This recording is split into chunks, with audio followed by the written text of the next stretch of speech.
War doesn't end when the soldier comes home. It lives on, recorded in the brain, expressed in the body, and experienced by the loved ones around them. When the soldiers return, their families face a new reality. Spouses navigating intense mood swings, emotional shutdowns, flashbacks, and night terrors. Children adjusting to a parent who has changed, sometimes distant, sometimes explosive, and often struggling with their own trauma as a result. The pain and stress don't stay with the veteran alone. It ripples through the household, emotionally affecting the generations for years to come. I'm your co-host, Crystal Derksen, here with Robert Jean, the host and one of America's leading experts on stress, trauma, and PTSD. Robert is a behavioral engineer, neuroplastician, drug rehab consultant, and creator of eutaptics and FasterEFT. He has helped millions, or not millions, he has helped Hundreds of thousands. hundreds of thousands, yes.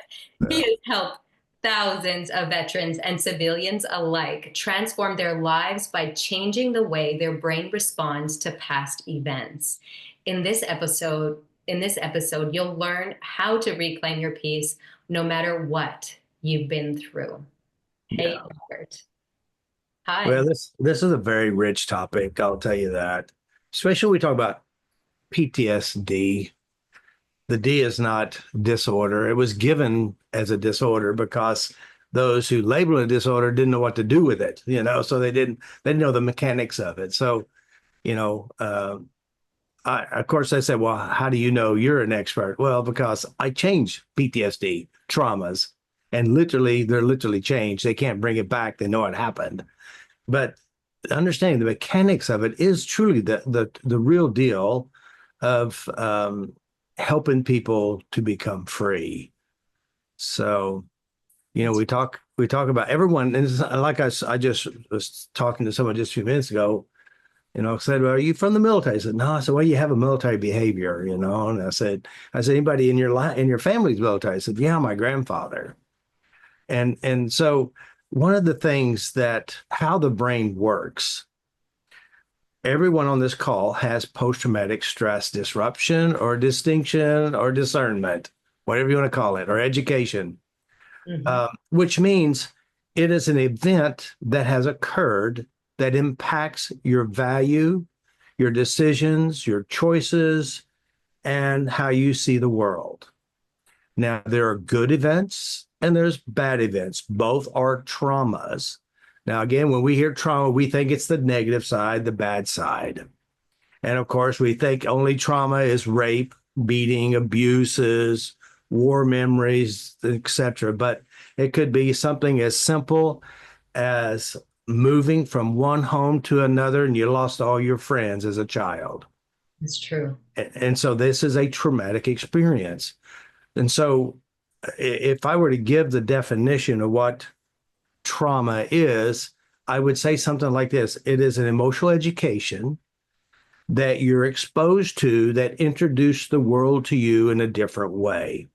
It's going to impact your value, your identity, and you're going to use skills, coping skills, to handle the world in a new way. Now, again, it's in reality, like we could have 5 people or 10 people experience one experience. Some will have a positive impact on it and a negative impact. Some will be traumatized, have nightmares, night sweats, etc., and others will not have any problem at all. And it's not the event that happened. You have to understand this. It's not the actual event, but it's how we internalize the event, how we process the event, how we project what we learn from that event. Yeah, that's right. And that's the most important thing you have to understand. It's not what happened to you, but rather how you internalized it. That's right. So can you explain how PTSD, how it works inside the mind of a soldier or an individual? Anybody, it's all the same. Now, when we talk about soldiers, because again, that's a big programming. I will step into that not now, but later. Yeah. But each and every one of us has post-traumatic stress education, right? That Mhm. means we've had experiences that will dictate who we think we are and how we respond to the world. And your brain will capture aspects, parts, and pieces to help keep us safe and in alignment with what we've been exposed to. All right. So, like, again, a little girl could fall and knock her front teeth out. And from that point forward, that was a trauma to her. From that point forward, she could think that no one loves her, no one likes her, which impacts how she views herself, impacts how she operates within the world. And again, what happens inside of the mind of a little girl or a military guy? So, again, who do I think I am talking about PTSD? Well, first of all, I work with some of the worst possible cases, which means drug rehabs. Drug rehabs is a mecca for trauma. And if anybody's ever been to an AA meeting, they're going to talk about how shitty their childhood is, or they've been to the stuff that they witnessed and experiences, whether it's physical beatings, rapes, traumas, death, whatever it is they're exposed to. So, and when I work with individuals, we don't just get logical understanding because that doesn't change anything. We neurologically change how the brain has internalized those experiences. And we flatten out the negativity and we rewrite it with positivity, which means I'm okay. It's over now. It's just a past. I'm safe. Now, again, it doesn't matter. All across the board, every person has their emotional trainings, and these are big traumas or little traumas to the brain. They're all real. Some more intense and less intense than others.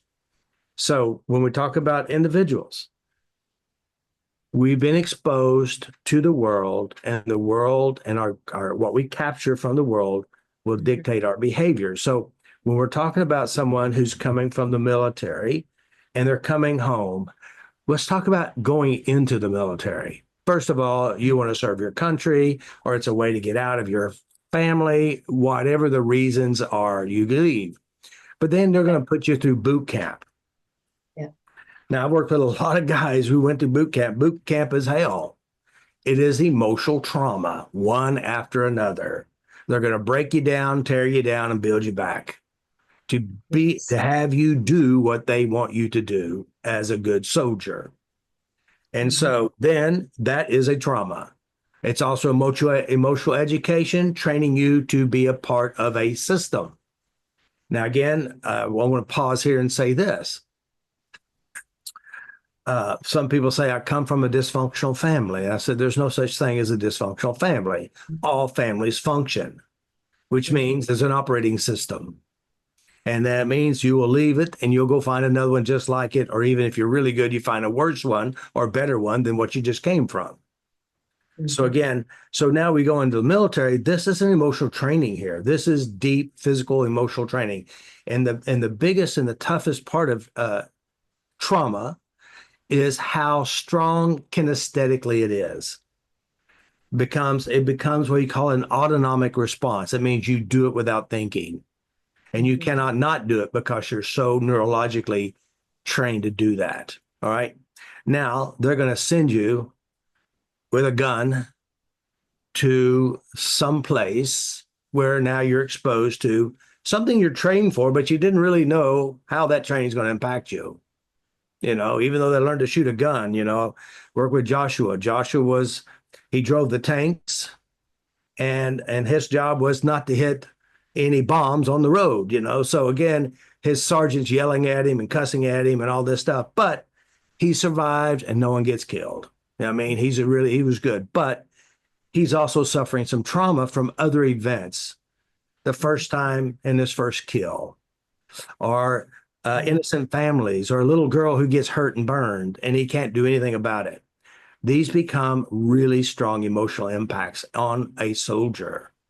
Now, when he comes home, now again, the number one coping skill that all of us possess and all of us do, when you feel bad, you want to escape from it. So, what are you going to do? Divert attention. I'm going to Yeah. drink some water, whiskey, wine, drugs, Yeah. sex, alcohol, shopping, uh, Mhm. etc. So, a lot of guys who are, and female men and women who are coming from these experiences, the emotional intensity and the environment is extremely large, which means 43 years later, David still feels like he's still there in the war.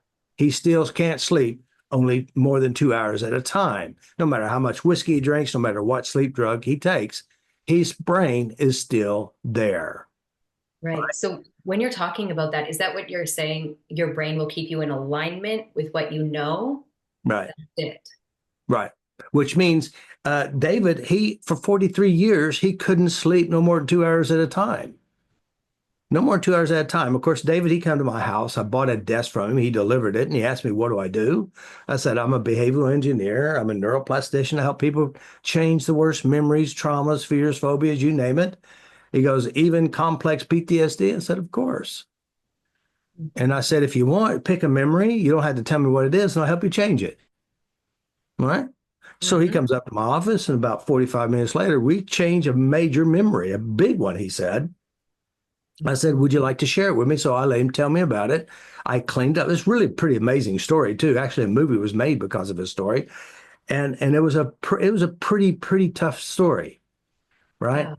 And but the interesting thing, I don't want to talk about the story itself. I mean, I have permission to do it from him, but the Right. thing is with David is that his platoon was there to find the POW camp, right? Okay. And so here it is. All the guys are there. The boat drops them off, and Mhm. David notices the boat's gone.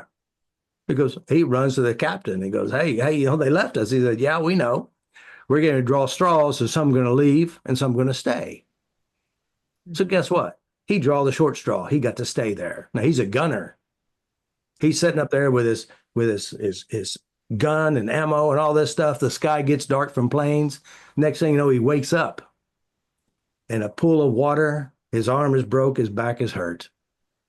All right. Now, again,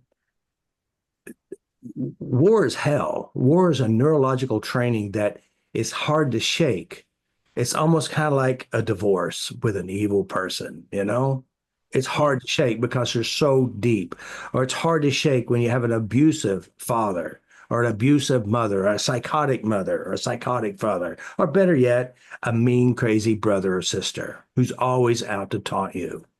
These Yes. are neurological information, and then this creates what you call a world that you didn't know existed, but they introduce a new world to you, and you're still living in that world. That's how David was. Now, of course, David. Now, again, we never talked about sleep. We just talked about one memory, this one memory, Yeah. and so to finish up the story here, David knew by his training, you follow the river. Well, he followed the river, but he followed it the wrong direction. Oh, And of course, these guys are around. He hides in the bush. He kind of laughs. I almost peed on me while I'm hiding in the bush. Good thing he kept quiet. And he kept following the river. And then he started seeing these guys coming out of the trees, like out of the trunk of the trees. And come to find out, they hollowed the trees out and they had tunnels underneath the ground. wow. And so he said he saw one guy come out, a French guy, because they're speaking French.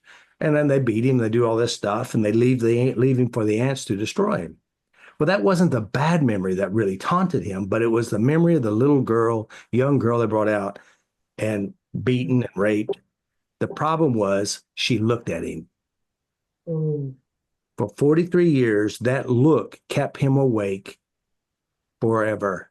No more than 2 hours of sleep a night. I never talked about any of his sleeping problems yeah. whatsoever. Mm-hmm. But the next day, he calls me and says, you know what? I slept 4 hours last night straight. And by Friday, he calls me and says, I'm sleeping 8 hours a day. And by the way, we never talked about sleep. We talked about the trauma that has kept him awake. Now, you, me, we may have experiences that does taunt us, whether it was from your mother or your father or your brother or your sister or some kid on the bus. They become neurologically written in the cells of our brains. And then, of course, they're going to say it's intrusive thoughts. These thoughts are popping up from our brain. But the brain has a survival system because, see, David said, I'm no longer there. 43 years later, he's no longer there anymore. Mm-hmm. It's over. And because his brain kept him in alignment with the trauma and the experiences. Now, the problem is if you don't know how to neurologically flatten out memories, which means put the memory, the event in the history instead of right now. Because if you think about, and those who are listening to you, listening to us, Mm-hmm. you can recall a memory that was traumatic. And when you remember it, usually, most of the time, you start to feel like it's real. Even Yes. though it happened 43 years ago, it's Mm-hmm. not real, but the brain keeps you in alignment with the training for survival. Mm-hmm. So now David comes home or Joshua comes home, and Joshua, his best coping skill was to numb the pain, which he went into drugs. And of course, some of those drugs, I mean, I don't ever use them. I mean, I work with tons of drug addicts. Some of these drugs make you feel really good. They hijack your miserableness. Right. Yeah. And of course, the bad thing is drugs wear off and then you have to go do it again. Next thing you know, you're incarcerated, you're in a drug rehab, or who knows where you are. So again, so a lot of this it plays out. Now, the bad thing is, um, when you experience these things, whether it's a crazy mom, crazy dad, or war memories, or whatever experience you experience, you're going to take it home. Mm-hmm. You're going to take it home. And even if dad never talked about what happened or mom never talked about what happened, their behavior and chaotic behavior affects everyone in the house. How many times I've had to work with a woman whose husband came back from the military. He's not the same guy. He's totally different. Yeah. Mm-hmm. Totally different. He's not happy-go-lucky anymore. And of course, how many times we've seen it on where the husband kills his wife in the middle of the night because he thinks there's some kind of military enemy or something. Yeah. And they do this and they act crazy because they experience crazy. That's right. Yeah. And then you, the child, Mm-hmm. grow up with a crazy mom or a crazy dad or a crazy brother, whoever it is. And then they impact you. And then your life decisions are based on how they treat you. That's right. Yeah. Yeah. So you answered most of my questions. Thank you. I didn't mean to. What were the questions? I'll go back over it again. So let me just go back. The one of the questions was when they return home, that training doesn't just turn off. What Mm-mm. does that kind of conditioning do to the person and the family? Yeah, yeah. Yeah, yeah. The thing is, too, you got to really, the war didn't end Yeah, when they left because the soldier brought the war with them inside of them. that's right. Yeah. And unfortunately, it's neurological. That means it's autonomic responses. They do it without thinking. They'll fly off the handle. They'll get angry, or they're always drinking and always working. Try not to be around the family.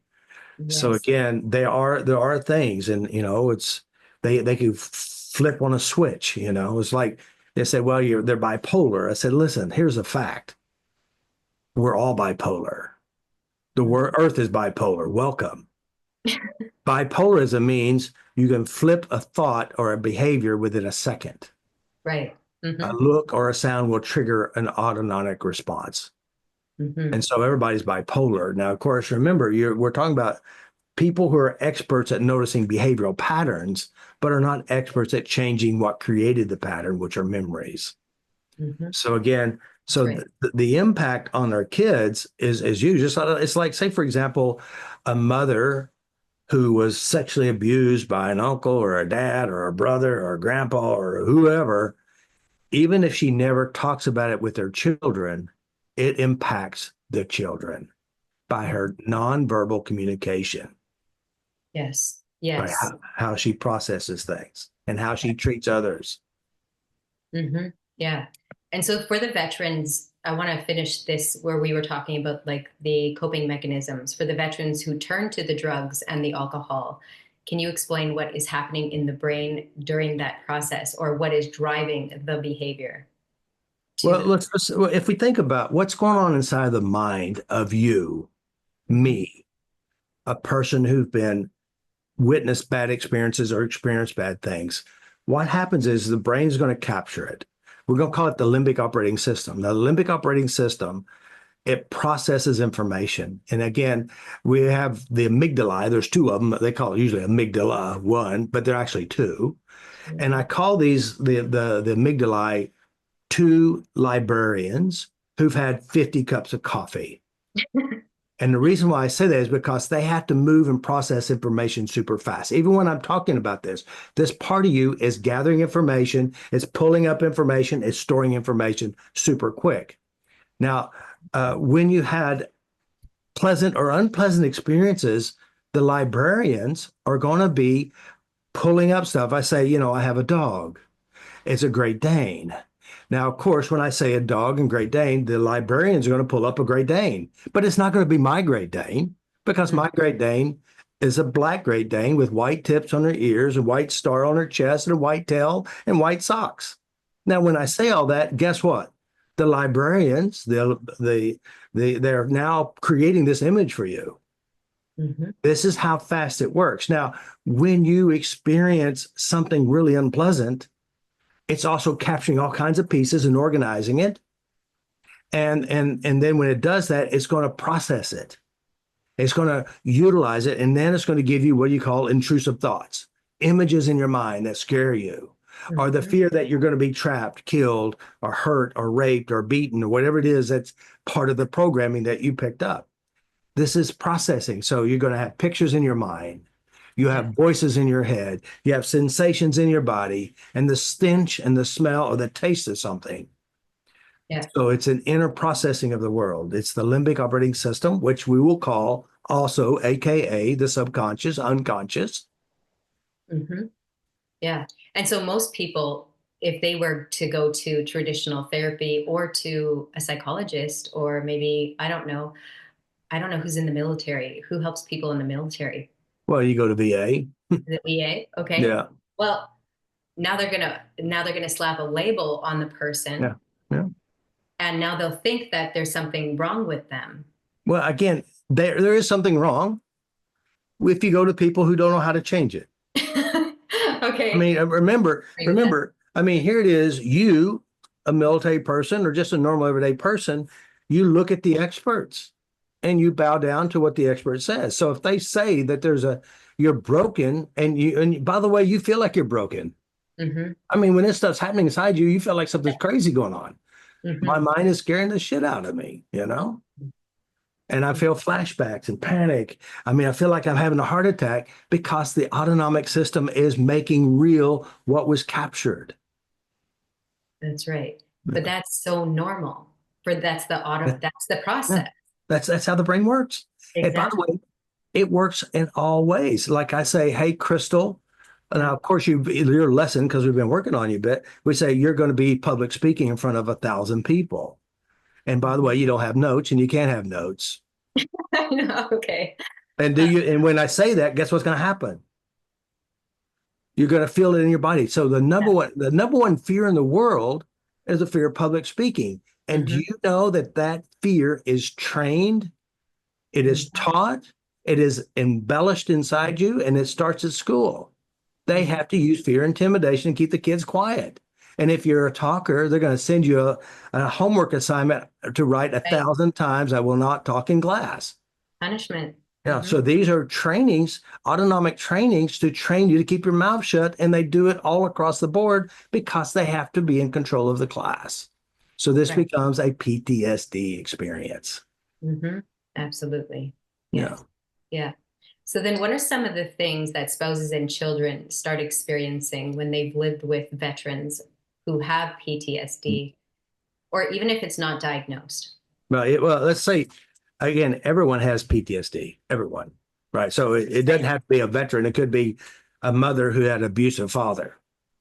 It could Mhm. be a dad who's always felt like he was stupid, never account anything. So again, when you have a father, depends on again, there's so many variables depending on the personality, depending on how deep the traumas are and how big they are and how they cope with it. I do see a lot of I do see a lot of let's say we got three people. We got person one. They his dad's an alcoholic and he beat the shit out of his mom and he's abusive and he's really aggressive. So this guy And of course, he has trauma training, right? So he figured out how to deal with a crazy world. He goes into the military. Now he's going to cope in the military pretty well because he learned how to cope at home, right? And so he's witnessed things. So he learns to be stuff it down, numb and dumb, try not to Yes. feel. But Yes. he'll drink or he'll smoke. He'll do whatever he does, right? And then he decides to become a police officer. Now, again, this is a very common pattern. But the Mhm. bad thing is sometimes it gets worse because of different stimulus. There's a police officer who came to see me many years ago, and I was in Mustang, Oklahoma, and his friend said, "Go see Robert." Right, so he comes to see me, and of course, Mhm. it was on the 4th of July. He got called from his family because there was a guy with a gun. He goes, the guy pulls a gun and he shoots him and kills him. So he's trying to resuscitate him back to life. And again, this is a major trauma. He killed somebody. And so from that point forward, he didn't know how to process this information. So then he's angry, he's hurt, he's drinking, he goes through a divorce, he hates his job. And he's sitting there in my room, and we're dealing with one event, one single event that turned the tide to how he sees the world. Now, positivity will do that too, just as negativity. So within not even 5 minutes, not even 5 minutes, I worked on him and I addressed the memories. And of course, he's looking at me like, "What the hell are you doing here?" I mean, What is I'm this? walking him through it. But I said, "Go back and make it bother you." He Mhm. goes, "I can't. It's over." I said, "Well, now, by the way, now let me just the brain process information. So when you go to a trauma and it's unresolved, that means it's still alive inside. There's a saying that says, memories buried alive never die. They just show up again in another pair of shoes, usually in a bigger, uglier way, right? Right. Yeah. Hmm. So now, when you go to a trauma, it feels real now. It feels like you're re-experiencing it. But when you flatten out the emotions and restructure the internal process, he goes, in his mind, it's way over there. Instead of right here in it, Right. it's distant. It's not real. And I Right. said, and so I'm going to say, okay, well, you killed a guy. Mhm. Now that was to see if there's any emotions trigger him up. He said, I was Right. doing my job. Immediately, logically, now, by the way, push this away, push it aside before I ever worked on him. He Mhm. logically know he's doing his job. But that experience was so real, it impacted his whole life and decisions from that point forward. Now, when it's flattened, it's over. It's not real. I was just doing my job. Right. Yeah. Right. So for those people that are listening and they're like, they want to know, what did you do? Is there any way you can walk through some sort of Well, experience or explain something like, or go into a little bit of an experience for them? here's how you change memories, adjust memories. First Mhm. of all, you find the memory. One, you identify something in the memory, a smell, a taste, an image, a sensations. And the key to changing memory is to introduce new sensations, new concepts, new feelings, new ideas into that memory, which Mhm. means I call it bad, good collapse. Bad, good, and it flattens out the memories, the sensations, the images, and the ideas in the mind. I use a psychosensory process, which basically is a relaxation process, but it's fast and you don't even have to use that. There's lots of ways of doing it. But we just go in and flatten out the memories, which basically means release the emotions and put the memory back in the past, not in Mhm. the present. Because even though it's over, it's Yeah. not over to the brain because it makes us feel real. Yeah. And this is where there's other modalities out there that work with the somatics of the body, like feeling Mm-hmm. it in the body, but they Mm-hmm. don't complete the work. No, it's not a complete and the thing Yeah. is too, with what I do is fast, super True. quick. I mean, there was a guy who came to see me. Now, this is many years ago, probably 2000, I don't know, 2003, 2004. And he was at Pearl Harbor. He's an older guy, like probably in his 80s. And I don't know why I don't even remember why he came to see me, but he was there right before the jet, he said the Jap landed. He said, I could see the Jap in the plane before he killed all the platoon. He's the only one left. Of course, he has survivor guilt. He can see it. He can feel it. He's crying within. I mean, he's in tears. He's had tears just for going back to that memory. Less than 3 minutes. I said, let's go back and make it bother you. He said, I can't. It's over. Wow. And then of course he said, and of course I know that Mm. there's always a great thing could happen because of something happened if you let go of the trauma. I said, well, listen, there's a purpose for your living. It's not an accident.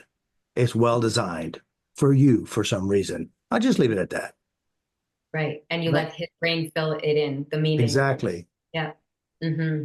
So smart. I know your system. It's so, it's, mm, I don't know what to say. Yeah. It's, what's the word? I would just say this, it's faster than grease lightning. It's a complete operating system. There It we has go. That's it. it has a full understanding of what's happening in the mind, Yeah. It's a how to complete adjust it. system. Yeah. Yes. Yeah. Yes. That's it. Yeah. Which by the way, if you don't know the mechanics of things, it's hard to do something, you know? True. If you Yeah. don't know if you don't know how the pieces fit together and you don't know how to move the pieces around and to create something different, you can't. That's why it's a disorder when you go to see a psychotherapist or psychologist because they don't have the training. They don't have the understanding of the mechanics of the mind. Yeah, that's right. So I have studied other healing modalities where they talk about inherited trapped emotions, and I Mhm. really want to get your take on that. And even scripturally, according to scripture, like the sins of the father being passed down from one generation to the next. Mhm. Can we get your take on that? Yeah. Well, first of all, um, a lot of people are going to say it's genetics and they're going to say it's epigenetics or certain markers on the DNA. But here's the truth. Even use Geber, mate, his story. You know, he tells a story where, they were I think they were in Poland. The war was going on. Her mother gave him to someone else to take care of him. And then years later, she reads her diary to him. And of course, he's going to say, the reason why I feel I have my addiction, I have my issues, my emotional stuff is because of that story of what my mother had told me. Mhm. And the truth is that's not true. Now I will say this. Let me just say this. If you, I mean, you do have your traumas. Your traumas will impact your children even if you never talk about it because the subtle behavioral patterns, the languages you use, and what you do. We learn to survive based on our environmental pieces that impact us. So it's like, for example, they're going to say addiction is a genetic problem, and it's not. It's an emotionally trained system. That means if you have no coping skills, you're going to use whatever skill you have, Mhm. which means most likely it'll be a workaholic, or it could be an alcoholic, or it could be a sexaholic, or it could be a shopaholic, or it could be a gambler. Because what we do is we want to avoid what we feel, so we go here to escape it, but it doesn't get rid of it. It just compounds over the years. So I forgot what the question was now. Yeah.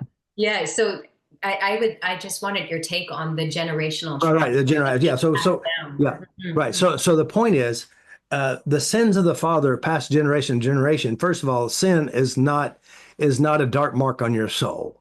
Right. Correct. So Yeah. what they're saying, what sins mean is your shortcomings, your Weakness. emotional education. So if you have parents who are angry and pissed off and they raised you, guess what you'll have a tendency to do? Be angry and pissed off. You're going to learn from your cultural environment. Now, again, there is some research about epigenetics, and then there's one research where they had a rat, a mama rat, who was a nurturer. So they would lick the pups, and the pups will grow up and they'd be more nurturing. And then they have another rat not nurturing at all because she wasn't nurtured, therefore she wasn't nurtured. So when those pups grow up, they're going to grow up and be just like mama. But if you take one of the pups from the non-nurturing mother and you put it over with the nurturing mother, that pup becomes like the nurturing mother. And we switch the pups, they begin to change and act differently. Oh, wow. Even though there could be genetic markers, but the markers can be easily changed by introducing positive and or negative experiences. Mhm. Wow. So this is how it works. So again, they're not permanent markers. They do have an impact. Now, by the way, you have to understand, nonverbal communication speaks loud. Mm-hmm. By witnessing your mother's behavior, you learn to act like her. Mm-hmm. Well, that can be really subtle because it's so familiar. Well, it's emotional training. Yes. That's why it's passed generation to generation because it's nonverbal communication, Mm-hmm. behavioral learning by watching and witnessing and experiencing. Right. Yes. So again, if we're going to try to say, now remember this, Mhm. psychotherapy, medical communities, and a lot of healing modalities, they're going to say something's wrong inside you. It's your Yes. genes. There's another thing called the vagus nerve theory. Right. I All read right. So it. the vagus nerve theory is there's some pieces that are true. The vagus nerve is an information highway. Mm-hmm. All right. So if you're anxious, the vagus nerve is speaking through your body, your anxiousness, but where's it coming from? Memories. Mm. Yeah. So Exactly. that so again, they're going to say, well, my vagus nerve is acting up. I said, well, you feel it in your body, but your vagus nerve is communicating based on Yes. what's in your mind. But you go to happy memories, positive experiences. You know what your vagus nerve will be doing? Making you feel Happy. vibrating good. Right. So Right. again, they're still looking inside you and say something's wrong. Yeah. Dark Mm-hmm. mark on your soul. You got a broken stomach. Your brain's jacked up. I mean, you think about it logically. Here it is. You're pumping gas at the gas station. You look up, an accident happens. Now you have night sweats. You panicky. You're afraid to drive your car, and you can't put gas in your car. You go see the psychologist. Says, well, you got post-traumatic stress disorder. We got medications for you. You're going to have to live with it, deal with it the rest of your life. Mm-hmm. So is your brain broken because you witnessed something? No. In my world, no. Now, to their world, yes, because they don't know what to do with it. Mm-hmm. Yeah. Yeah. So then this process of faster EFT and eutaptics, how does this actually help the brain let go of the trauma? Well, first of all, we update and educate the brain by introducing new emotions, feelings, and sensations. We flatten out the negativity. So Now, you, by the way, now do remember this: the trauma, the panic attacks, the fears and phobias are not bad to the brain. The brain is trying to keep you safe based on training, based on exposure. mm-hmm. Panic attacks are just trying to keep you safe. I remember there's a woman, her name is Marie. And I remember seeing Marie the first time. I rented a hall at a local church, and I walked in. I saw Marie sitting there. She's an overweight woman. She has a black wig on, and she had these fake eyelashes, and she had beads of sweat across her forehead. And she started attending my trainings there. I started teaching about how the brain works, and she called me one day. Said, "Robert, I can't come to your trainings anymore. Feel like I'm having a heart attack." I was sitting in the parking lot and I go, oh, probably most likely panic attacks. I said, why don't we book a session? Come to my office. I'll help clean you up.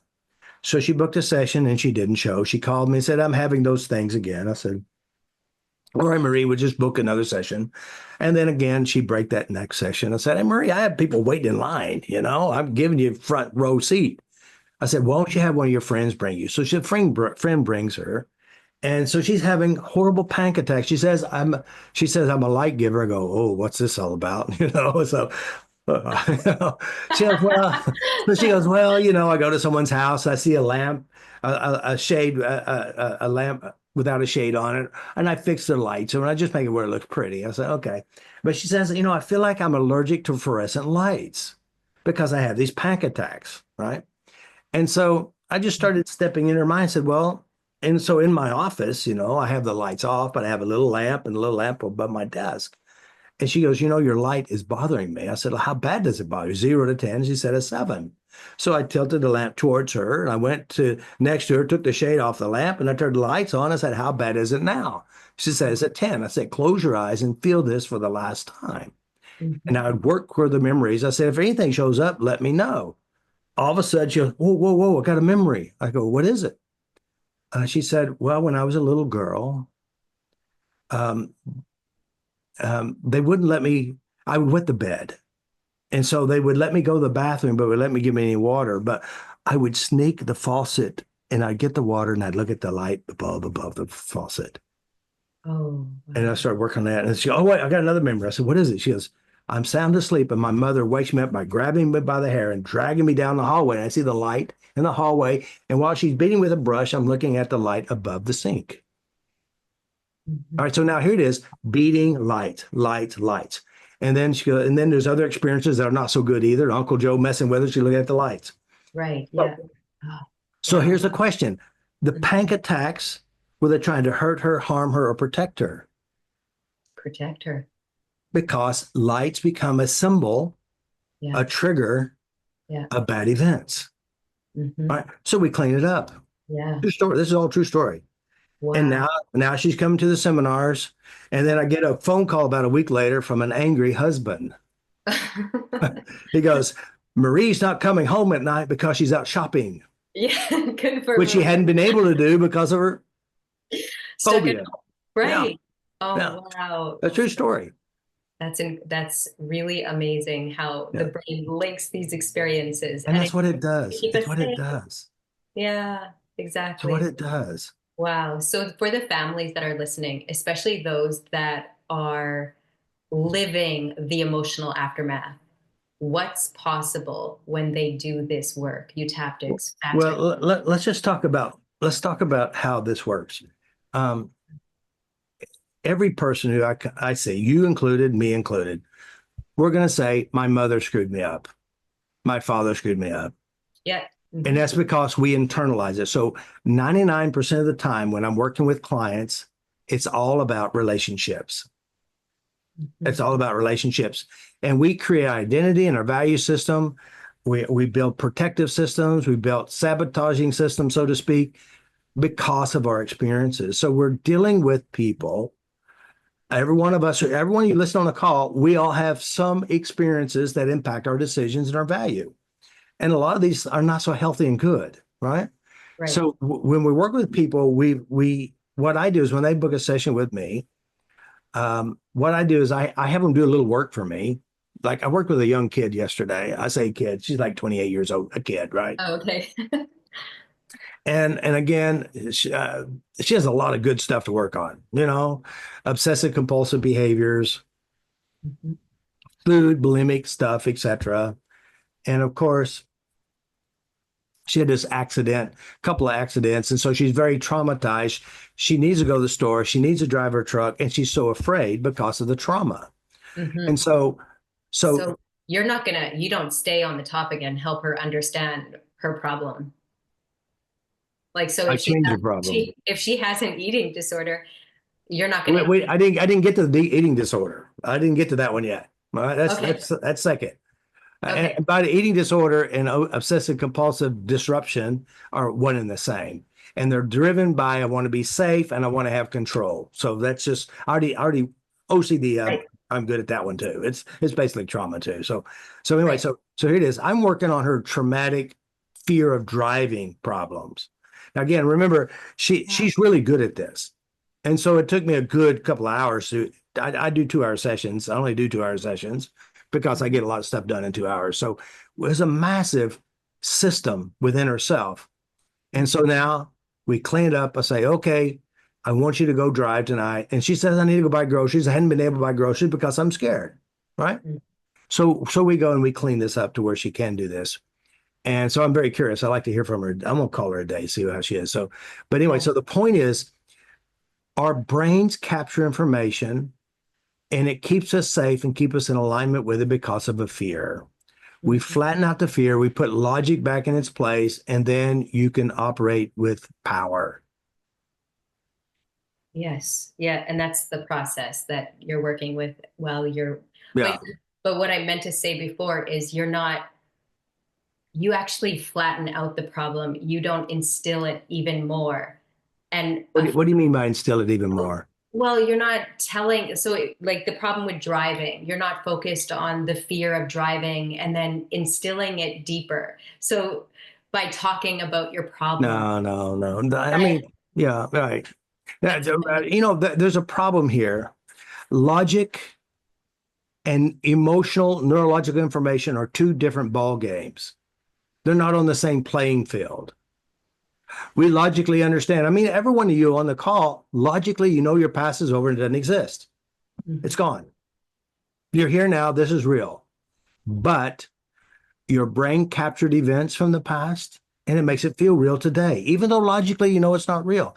This is the neurological information, the autonomic response system, which is your the back part of your brain. We got like 30% prefrontal cortex. The rest of it is driven by the back side of our brain, which is the unconscious limbic system. And it makes us do what we say we don't want to do. Logically, we don't, but the unconscious makes us do it because it has information. So you can't logically fix neurological information. You have to update it neurologically by introducing new concepts, feelings, and ideas into a memory. And Flatten it there's, out. I call flatten it out. yeah. And there's the whole system that you use Yeah, that's what basically. makes it Yeah, work. Yes. yeah. A lot of you guys are on the call, Mm-hmm. and I know that every one of you, we all do. I'm working on stuff now currently. We've all had experiences that have impacted our decisions, our value as a person, fears, traumas, whatever it is. If you were to change this memory, this experience, how much better would your life be? Yeah. You know what I'm saying? How much better would your life be? I mean, Yeah. I ask this a lot when my clients, I go, well, listen, I know it seems really big now and it seems really true. I said, but if it's gone, who would you be? Mm-hmm. She goes, well, I don't know who I'd be. I said, happier. You'll still be you, but you'll be Mm-hmm. doing things you always wanted to do or you used to do, but couldn't because this event happened. Mm-hmm. And so when we get to the point that we can imagine ourselves living a life beyond our past, being free to experience life and to love and to share and to go and do the things you want to do without that little nagging picture in your head or that nagging feeling. If Mm-hmm. it's gone and your power is within your consciousness, being able to address the unconsciousness, you have the ability to manifest anything in your life. Mm-hmm. I can. Anything in your life. Yes, it's true. Yeah. Yes. Yeah. So really our life, the experiences that we're having in our life, if we don't like something, we can change what we're experiencing in our life by doing the inner work. Is Yeah. that right? Well, yeah. If you know how to do it, that's $100 question. How do you change memory? It's so simple. Be honest with you, it's so simple to change memories. It's incredibly simple. I Yeah. teach children how to do this. Mm-hmm. The deal is, some of the biggest things that I encounter when I'm helping people, they say, if I let go of this, they get off free. I hold unforgiveness, anger towards this other person. I said, listen, it's only you and me right here. Who's feeling it, you or them? Right. It's Exactly. you. It's your Yeah. poison. You think it's going to punish them. It's only punishing you. And Yes. another thing is, well, who will I be if I let go of this? I said, happier. Right. That's You'll it. have, you'll be more in control.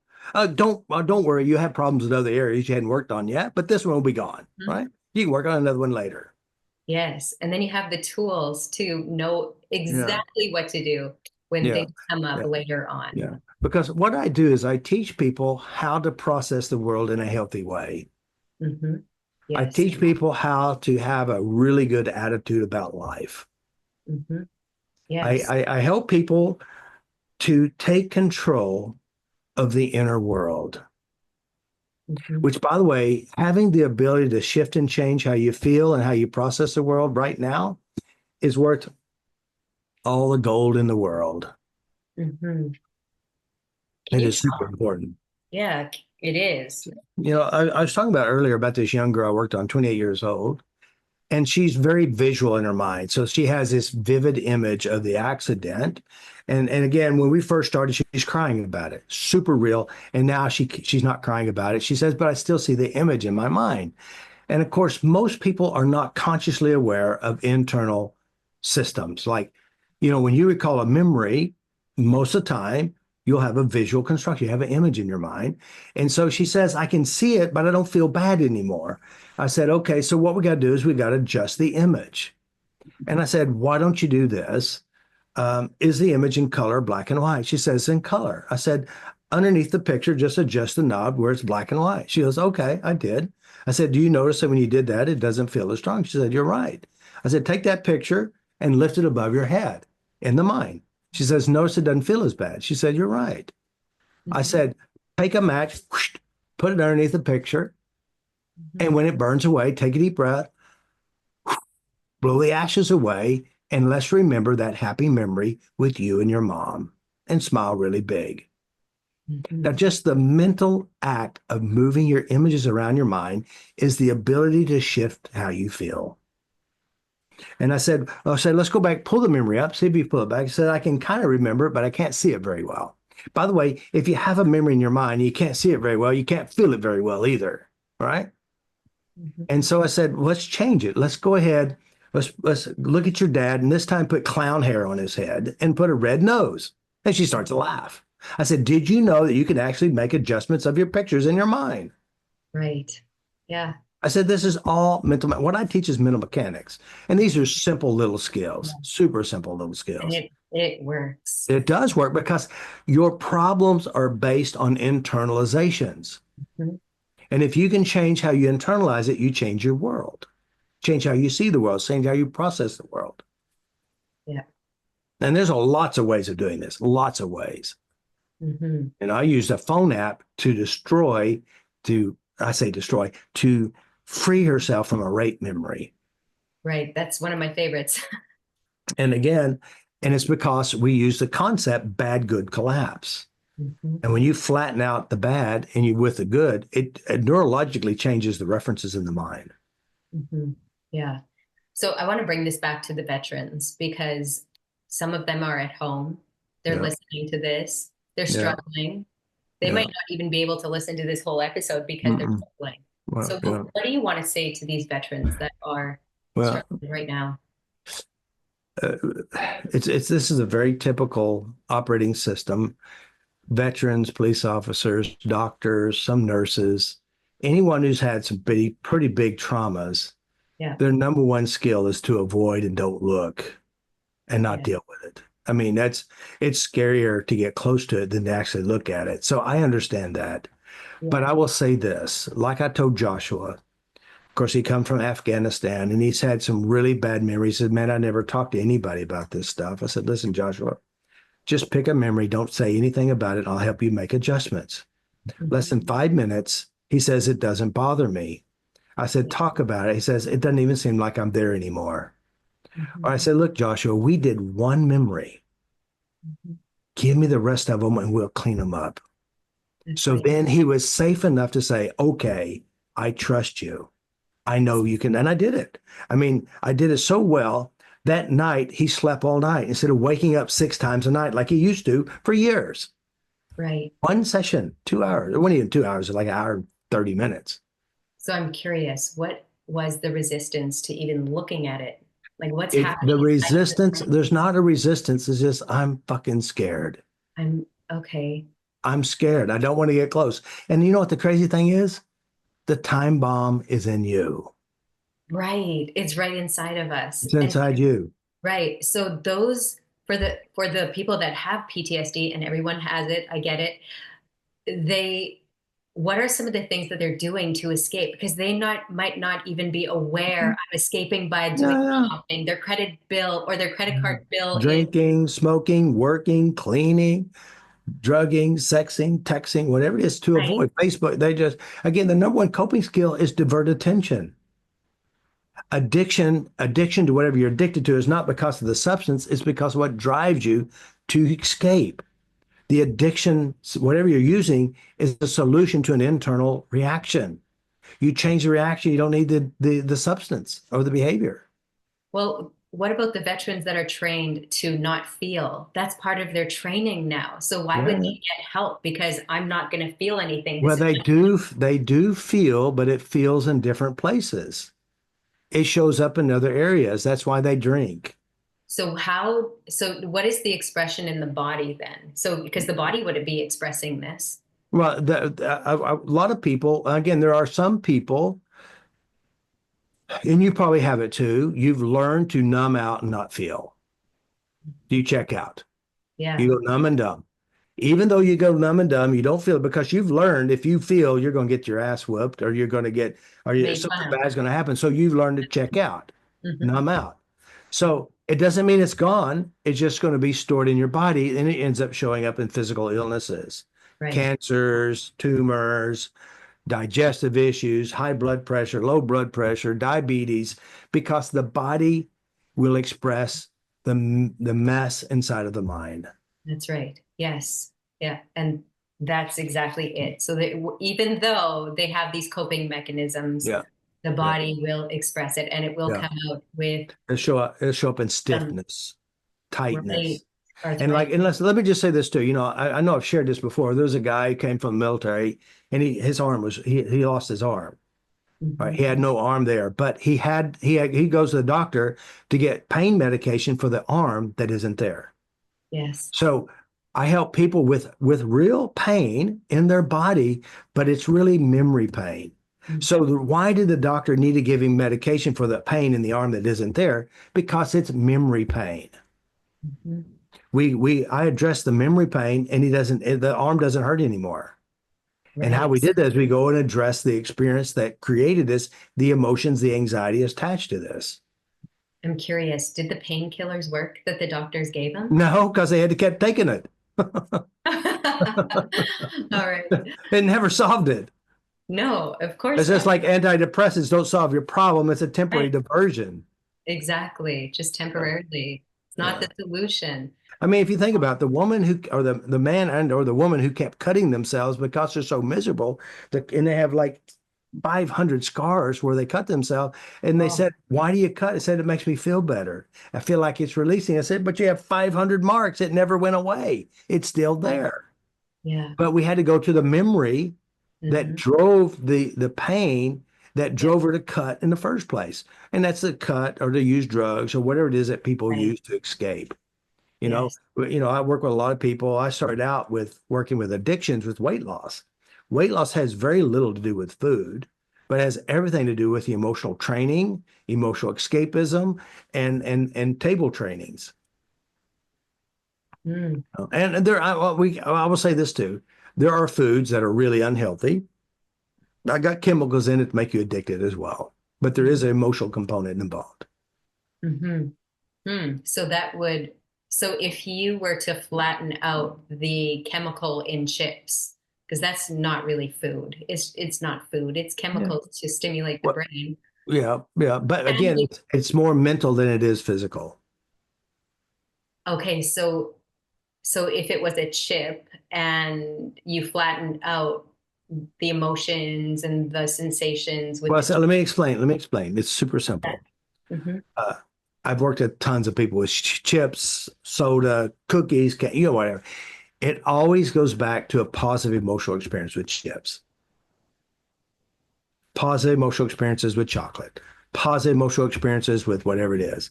Right. Now, neurologically, your brain linked these two positive things together. You see the bag of chips and you're salivating based on an emotional experience with grandma or grandpa or whoever. Mhm. And now you're trying to get an emotional fix from a substance. Right. Okay. So how about this? With a chip and knowing that these are chemicals, it's not really food, and the judgments and the hatred around chips, what is that doing? It's just negative programming. I mean seriously, it's all about internal judgments. Yeah. Everything is. Okay. So could you eat the chemical like the chip and and it'd be good for you that your body would process it differently? I don't know about that part. Okay. I don't know. Hmm. You know, It's not really food, so I don't put it in the category of food. by the way, people get a real emotional fix by eating that stuff. And by the way, MSGs make cardboard taste good. You That's know? right. It does. That's what it's there to Yeah. do. Yeah. So yeah, it does hijack your system, Hmm. So, but Yeah. yeah, it's all adjustable. Yeah. Yeah. So we're talking about people, Hmm. uh, people who are traumatized, PTSD, coming from the military or coming from emotional crazy world. They do impact us as children. We will grow up and we'll be pointing at our parents to why we have problems. They do impact us. Now, granted, like the guy said, listen, I have so much crazy shit in my head. I stayed away from my kids because I knew I'd mess them up. Oh, So he wow. worked 24/7. Okay. And of course, you're the child. My dad never loved me. He didn't care enough about me. He Mm-hmm. would never say he loved, he'd never hug me or never say he loved me, but he would give me money so that I can go to school or buy me a new car. Well, to dad, that's love. He didn't have a car. He didn't have money. He didn't have clothes. But Mm-hmm. we, from our angle of thinking, our own narcissistic style of thinking, Mm-hmm. he didn't give me what I wanted, but he gave me what he had and what was important to him. And so Mm-hmm. then we have to work on you and your judgments of towards your dad. Now, most of you guys, I mean, you could probably look at your mother, and I could look at my mother and my father. They had some really jacked up childhoods. Mm-hmm. That's why they acted towards us the way they did. Yeah, Logically, we know that, but it doesn't change your programmings. that's right. You still have to, You you, have to go change it yourself. yes. Yeah. Yeah. Hmm. All right. Well, So, do so you if want, you have some traumas, guys, you've had some unpleasant experiences. You got your panic attacks, your food issues, your addictions. You'd like to be free from whatever it is within thee that torments you. I can help you do it. I'm an expert. I've been doing it for 26 years. 26 years of April this year. Been changing people's lives. It's changed my life and it's going to change yours. Mhm. And the good thing about it, my system, you don't have to believe in it for it to work, but you have to believe in it to work it for you. Mhm. And Yes. it will change your life. Hmm. Yes. And I am definitely a testament to that. So, Robert, thank you for sharing with us today. And thank you to all the listeners for hanging out with us. You make this podcast possible. Thank you for being here with us. And we'll see you again next time. Yeah. Thank you guys. Peace. Peace.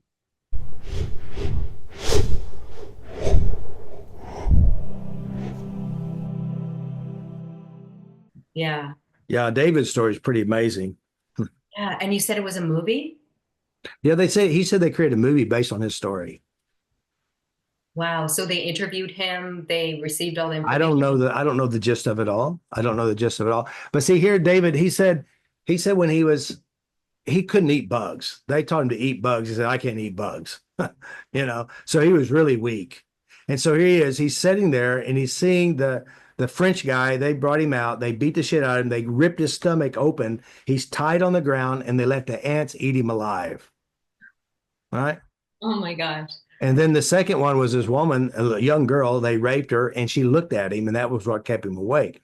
So here he is, he's decided to leave, and he's near death, dehydrated, no food. And he heard tanks coming, so he set himself up with his gunner. He's getting ready to blow them all away. But he noticed they're speaking English, not American English, but English. Oh. And then he passes out and he wakes up in a hospital. And so, and of course, they said he was crazy, but he didn't see what he saw, but he took notes of everything. So, but yeah, that was his story. So he would, so the people that were speaking English, that was the Yeah. American, They weren't Americans. They were the English the English, from England. but they saved him. Yeah. Wow. And he's getting ready to blow him away.